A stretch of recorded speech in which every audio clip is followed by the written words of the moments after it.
I don't care how good a person you are. I don't care how spiritual or religious you are. I don't care how smart you are, how rich you think you are. Every human being is going to go through extreme stress multiple times in their life. Everyone gets called on the journey. Most people try to resist it, but that journey, that's what the call is. It's a call to grow. So I'm big on change your story, change your life. And I'm big on understanding the narrative of where you are in the story of your life, because if you understand where you are, it gives context, it gives meaning. I love human beings, I hate suffering, and I love to see when somebody awakens to who they are. And we all are so much more than we ever perceive ourselves to be, but many times you don't discover that until you have to.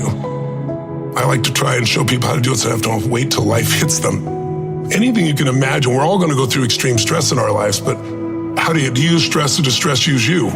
I see it as a blessing. I always try to help people say, how can you turn your worst day into your best day? That's when life is really magical. But you don't experience life. You experience the life you focus on.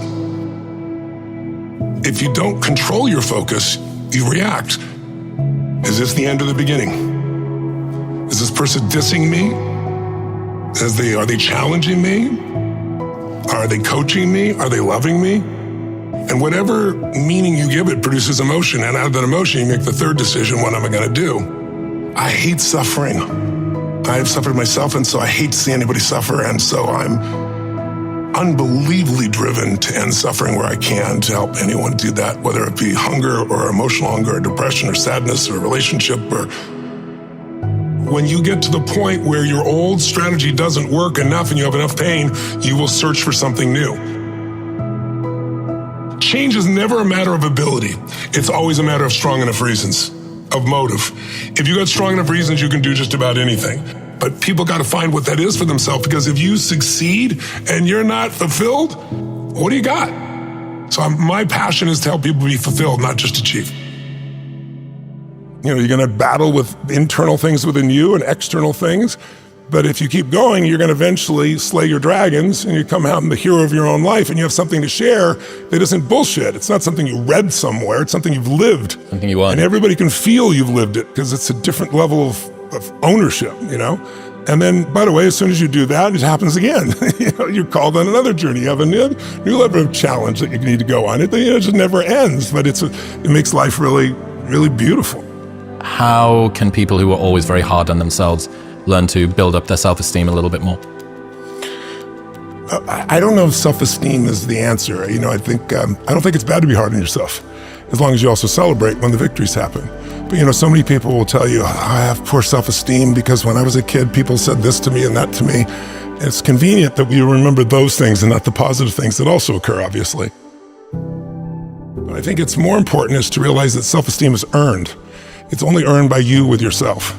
You're not going to get self-esteem because everybody praises you. Someone can tell you your whole life that you're brilliant, you're a genius, you're beautiful, you're handsome, and you not believe it. Someone can tell you, you're a piece of crap and you're never going to become anything, and there's a part you can say, I'll show you, as many people have, and then they develop drive out of it, right?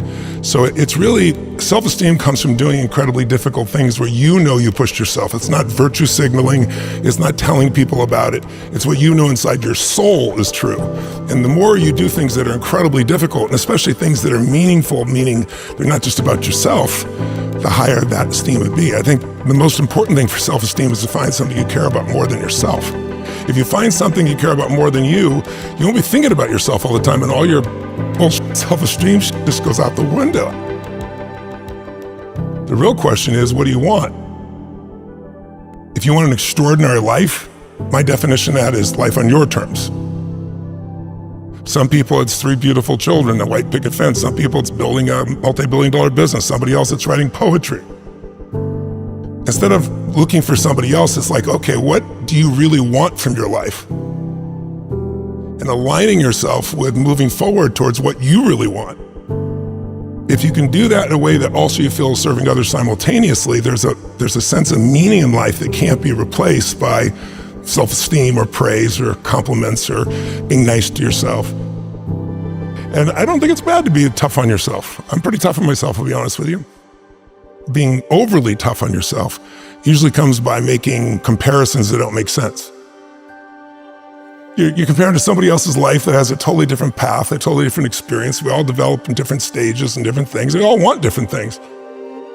But eventually you wake up and say, it's good to be strong with yourself, but beating yourself up just lowers your energy. And when your energy gets lower, you produce less. And you don't have the same level of joy. You don't have the impact that you want to have, nor do you have the excitement that you really want to have. So I look at it as something that it's worth earning your own self-esteem, but it's really not the secret. The secret is find something else you obsess about more than yourself, and you'll have a level of energy that will compel you over the long term.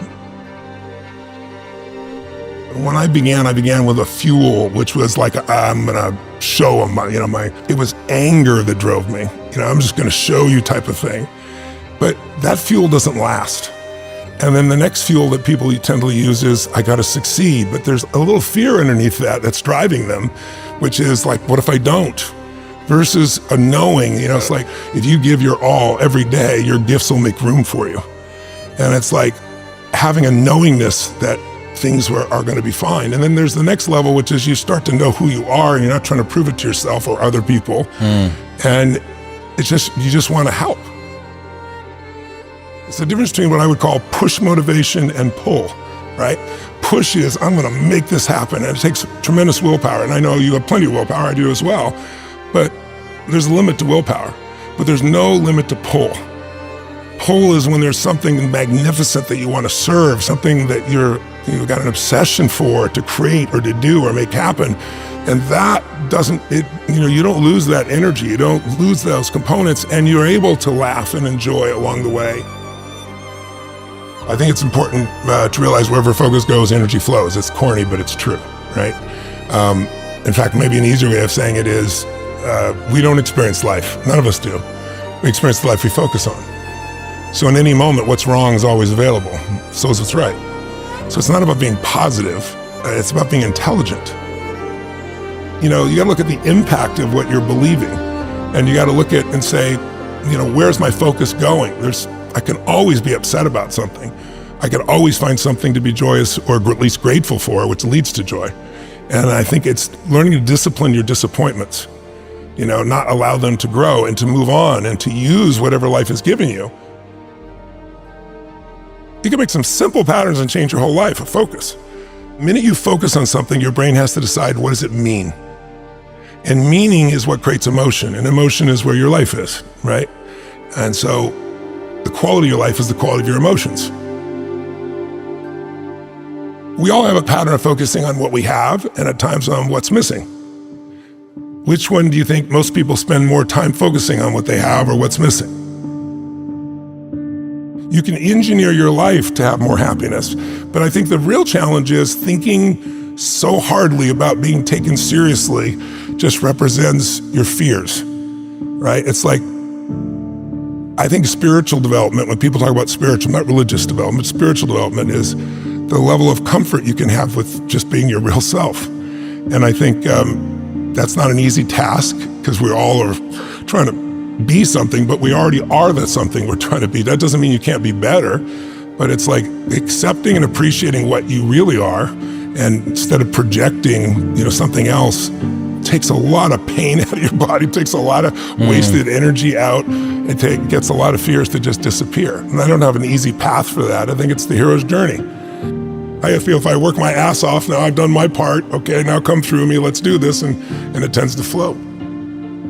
Life happens to me, or I happen to life, but life happens for me. Yes, not to me. Yeah, is a wonderful reframe. Yeah, I really believe it. But you got to dig for it. It's not easy. But it's got to be earned, right? Like, wishing for confidence without competence is just delusion. You have no evidence to say that you can do this thing. If you want freedom, if you value freedom, you can't possibly have it as long as you play the victim role.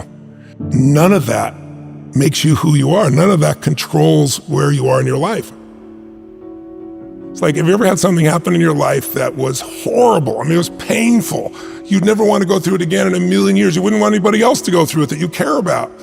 But after 5 or 10 years, you look back and you say, I never want to go through it again. But now I see the wisdom in it. I'm glad it's like it made me care so much more. It made me so much stronger. It made something in me more I mean, I'm sure you can relate to that, can't you? Yeah, for sure. I mean, you don't really realize it's just life. And then you learn a little bit more about yourself and you start to realize, well, look at all of the ways that I've had to compensate for that. Look at all of the ways that it's held me back. Look at all of the beliefs that I have about myself. And God, if only that hadn't happened, then I would be here or I would be there. And then you realize, well, the light side of all of that dark stuff is usually the stuff that I'm most proud of myself for. Yes. So the fact that you were maybe a little bit alone in childhood means that you're very self-sufficient when you're an adult. Or the fact that you didn't have anybody to support you means that you have no concern about working on your own and continuing to take a bet on yourself, so on and so forth. So you end up having this really strange loop where you go from unconscious incompetence in that you've somehow been through something that you really hate, to this sort of awareness of how it's held you back, to this awareness of how it's propelled you. And then you have to get to this really difficult place, which is, okay, so this is a thing that I kind of wish hadn't happened, and yet I'm grateful that it did. And it's like a psychological superposition that you need to hold in your head at the same time. You can't collapse it down into one. You need to hold both of these things. It's like, yeah, that's like, that shouldn't have happened. I really wish that, and had you have been able to see you, had you at 36 have been able to see you at 12, you'd have picked them up and given them a hug and said, I believe in you and you don't deserve this, but it needs to happen to you. It was meant to be. Now, I don't believe like everything's meant to be. I think situations are meant to be, and then it's our job to choose how we're going to use them or be used by them, right? I think that's the difference. But I think, we get easy times and tough times. Why is that important? It is incredibly peaceful if you've done the job in the beginning because you know who you are. Now you have an amazing life. And so think of it this way, 0 to 21 is springtime. Things are easy to grow in springtime. You don't have to do that much. Growing as a kid happens naturally. But overall, life is supporting you. It's sending you, teaching you, sharing with you. Now, when you get from 21 to 41 or 22 to 42, whatever range you want to talk about, you now are in the real world. And now you go test what you learned in your springtime. So you start to learn, test, figure out what's real. And it's an important stage of life. 42, 43 to 62, 63 is the power of your life. If you worked hard in the spring and the summer and you put yourself out there and you planted, it's a reaping time. It's a time when you really become a leader. And then if you're lucky, you go from 63 to 83 and maybe 83 to 103, and you have an extended final season of your life where you get to be the mentor, you get to share. You get to make a difference. And maybe towards the end of your life, people look out for you again after you looked out for everybody else. That's kind of the cycle of life. What if you're born in 1910? World War I ends, the world looks like it's a great place, new technology, cars, radio, and then what happens? An explosion of abundance, the roaring 20s, and so you're a kid, you're 14, 15 years old, and you're like, I can't wait to get a car, to go. But what happened when that person hit the next stage of life at 19, 20, 21 years old? As they came of age, it's 1929. And suddenly, people are jumping out of buildings, total depression, dust bowl, nobody's got jobs. It looks horrific, and it was horrific. But did they get a break? No, when they turned 29, it's 1939. It looked like the whole world was gonna end. Hitler was sweeping across Europe, bombing London. It literally looked like the world as we know it was over. This is what gives me great optimism for everyone watching here.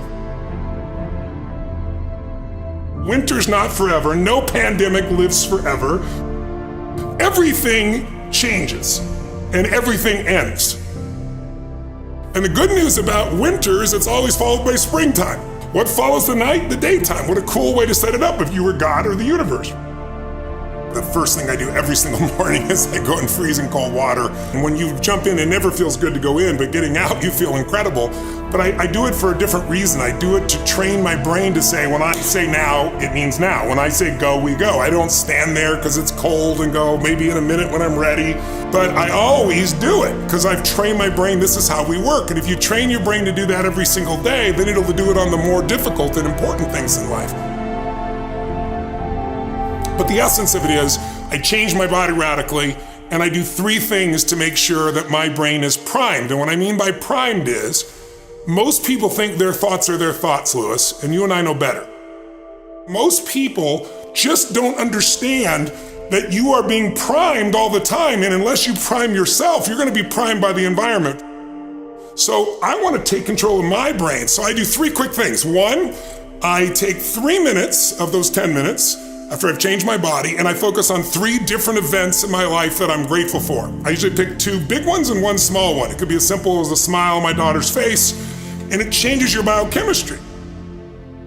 Then real fast, I do this 3-minute process that's kind of like a blessing, and then 3 minutes, the last 3 minutes are called 3 to Thrive, where I focus on 3 things I want to accomplish, but instead of thinking I want to accomplish, I see, feel, and experience it as done. I feel grateful, I celebrate it, and it trains your brain. So in 10 minutes, I'm done. 3rd thing that I'll do, I immediately send a message or a text or an audio message to somebody as a sincere compliment. And I don't go, dude, great job, or wow, you're cool.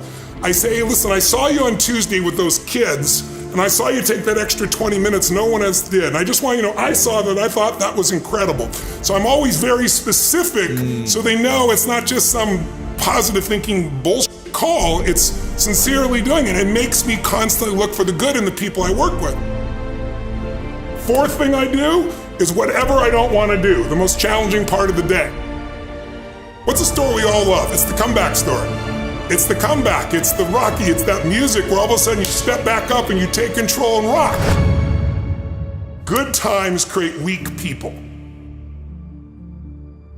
Weak people create bad times. Bad times create strong people. Strong people create good times. Success without fulfillment is the ultimate failure. Like, success is getting what you want. Fulfillment is living what you're made for. Fulfillment and success, they're not even the same universe. People ask me all the time, what does it take to be happy? And I always tell them it's really simple. 1 word, progress. Progress equals happiness. If you keep growing, you're gonna feel alive. And if you keep growing, you're gonna have more to give. It doesn't matter how many statues, Oscars they give you, or Emmys, or how much money you have in the bank. We've all seen people have all those things, and I get the phone call because they're depressed, or somebody commits suicide in that area. It's really an inner game, and I think that's what's missing for us today. Everybody's focusing on the outside world, and hell, there's a lot of things in the outside world you'll never be able to control. You can influence, but you can't control it. This, your mind, your emotions, your body, you have 100% control over what you do with these things, and that's where the game is won. Win the inner game, then you win the outer game. But a lot of people spent their life trying to win the outer game, they won and they're miserable. Someone can tell you your whole life you're a piece of crap, but you can say, screw you, read between the lines and make your life work. Someone can tell you your whole life you're beautiful, you're intelligent, you're the smartest person in the world, and you don't believe it. Because self-esteem doesn't come from what people say about you. Self-esteem is earned within yourself. It's esteem for yourself, which only comes by doing things that are incredibly difficult, and then your brain goes, this is who I am. You really gotta figure out what you're made for, and nobody knows in the beginning. So you start where you are and you do what's in front of you, do what's next, and you keep growing until you start to discover, hey, this is my real passion. So identity is the #1 thing I work to change with people, to expand it. Expand your own sense of who you really are and what you're capable of. And the mindset has to be destroy any limitation and move forward, move forward, move forward. I think passion is the genesis of genius. If you've got enough passion, you're gonna find answers nobody else does. But most people run out of fuel, meaning they get tired, they get exhausted, they get burnt out, they get the law of familiarity. They're around something so much they take it a little bit for granted. And I've managed to see something in myself that I've found in every great leader that I've ever respected, and that is, I value intelligence immensely, but I know really smart people can't fight their way out of a paper bag pragmatically, right? What I see as the one common denominator of people that are successful over a lifetime is the sustained hunger. Hunger is the number one factor. You need to be good at pattern recognition, and that's what gets somebody strong at anything. I mean, you look at, why is Amazon doing so well? He realized one pattern was valued over anything else: convenience. Right? If you look at Tom Brady, a friend of mine, he's got pattern recognition like nobody else at 43 years old. He's able to do things no one dreamed could be done. He's got more Super Bowl rings than any team. See, what do they see that none of us see? What's the pattern? Then you gotta learn pattern utilization. It's one thing to see it, it's another thing to use it. And then if you're good after a while, you get to pattern creation. It's like if you learn to play the piano, most people play other people's music, and then there's a point you've learned so much that you're able to create. Really comes down to anyone can learn anything if it's important enough to you. So it's like my drive is not just for me. That wouldn't be enough because it's easy to meet your own needs. It's not that difficult. But if you can find something that you care about more than yourself, your daughter, your son, your family, your business, your mission, your community, whatever it is, that's really the secret to energy and vitality and strength and really learning. One of the things I want to do with people during this challenge is take things that seem so complex and make them so simple so you do it. Get it really simple, things you can do right now to change your life. You can go and experience it that day, and then you get momentum. Day 1, day 2, day 3, day 4, and all of a sudden now what used to be hard to do is easy to do. And I think for anyone, you got to understand anyone can learn anything if you can just break it down to its simple core, and that's what I try to do most. And I'm just not willing to settle for a life without passion and aliveness. That's just like there's so much to learn, there's so much to grow, there's so much to give, and I'm wired to grow and give. And I think anybody who gets wired to grow and give is gonna have a really fulfilling life. It doesn't matter what you choose to do, you're gonna be alive. A year ago, people thought we were coming out of, we got vaccines now, and we're coming out of COVID, and it's gonna be all over now, and people are excited. But now, after going through 2 years of this, there's a lot of people now that no longer have a compelling future. Like, people talking about New Year's resolutions, most people don't even have one. Because it's like, they never followed through anyway, right? But at least they had something to look forward to. They're starting to get into learned helplessness. Learned helplessness is when something is so bad over and over again, you start thinking the problem's permanent. No problem is permanent. Or you start thinking the problem's pervasive because I haven't handled my finances, my whole world's over. Or because my relationship's bad, my whole world's over. Your life is bigger than that. My goal right now is to shake that up for people. People need a new perspective, and you can't do it by just sitting and thinking. You gotta move your body, you gotta change your energy and your focus. But if I get you into a higher state of being, mentally, emotionally, physically, then all of a sudden you start remembering who you are and you start coming up with answers that you never even thought were possible before. The idea of remembering who you are is something incredibly powerful. There was a Batman cartoon where he gets amnesia and he gets put in like a camp, basically, a work camp, and he can't get out. And he feels stuck and weak and, afraid. And then something happens, I don't remember what, triggers his memory. And he remembers that he's Batman. Just in remembering that he's Batman, he then takes the actions to fight his way out. And look, I know it's a cartoon, but that has always resonated with me. And whenever I'm feeling anxious about something, I always tell myself, remember who you are. But you're really talking about the most important concept in lasting change, identity. We all define ourselves in certain ways. So you start where you are and you do what's in front of you, you do what's next, and you keep growing until you start to discover, hey, this is my real passion. And it can change. People go for 5, 6, 7 years and then they usually question their business, their career, their body, their relationships. And then one of two things happens. They change direction and feel renewed, or they go, no, I got a great deal here. What the hell's wrong with me? And they recommit and they get stronger. But that's life. And if you don't grow, I don't give a damn how much you got going for you, you're gonna be miserable.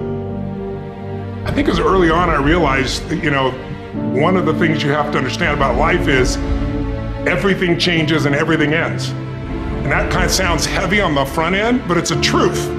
If everything changes and everything ends, number one, it should make you appreciate what you have right now. And then my view is, what's next is always better. If I make it so, it's my job to make it so. And I think that's how we have to navigate. But most of us have been conditioned not to take a risk. People ask me all the time, what does it take to be happy? And I always tell them it's really simple. One word, progress. Where's my focus going? I can always be upset about something. Where do you tend to focus more? Your past, your present, or your future? We all spend all three, but where do you spend more of your time? Most of us who are achievers tend to focus on the future, but all the joy is in the present. The majority of people spend a lot of time in the past, and the problem is you can't change it. You're constantly focused on what's missing versus what you have. You're focused on what you can't control. And there's two worlds, right? The external world, the internal world. We can't control the external world, we can influence it. The part we can control is what's going on inside of us. And that we can control what we focus on. We can control the meaning. We can decide the meaning. We're the meaning makers, and we can decide what to do. And when we make those three decisions, we're in control of our life, and all the anxiety and bullshit tends to go away, especially if we're trying to do that to serve something more than ourselves. Because you can't serve something more than yourself and not benefit. When you want some self-esteem, do something worthwhile beyond just yourself. We all know the two emotions that destroy your relationship, your business, your life, it's fear and anger. Those are two extremes. You can't be grateful and fearful simultaneously. You can't be angry and grateful simultaneously. But like you look at somebody like Steph Curry, and you see this guy, shoot the ball from almost half court. So he doesn't even look. He turns around and just waves because he knows it's in already. And there's swish, and the crowd goes crazy. And people look at that and go, he's unbelievable. He's unbelievable. He's unbelievable. He's the greatest three-point shooter in history. There's no one like him. But what they don't pay attention to is that isn't like a little gift. He shoots 500 shots every single day, never less than that, 7 days a week. For more than 15 years, his 15-year professional career. He's been doing it since before he was in college. His dad really trained him. So think of that, 3,500 shots a week, 168,000 shots in a year, 2 million shots in his 15-year NBA career, so he can make 3,600 shots. Not even 1/10%. I tell people, you get rewarded in public for what you practice in private. I think everything happens for a reason. I think there's a higher purpose. I think it's my job to find it. I think that life happens for us, not to us, but it's our job to figure it out.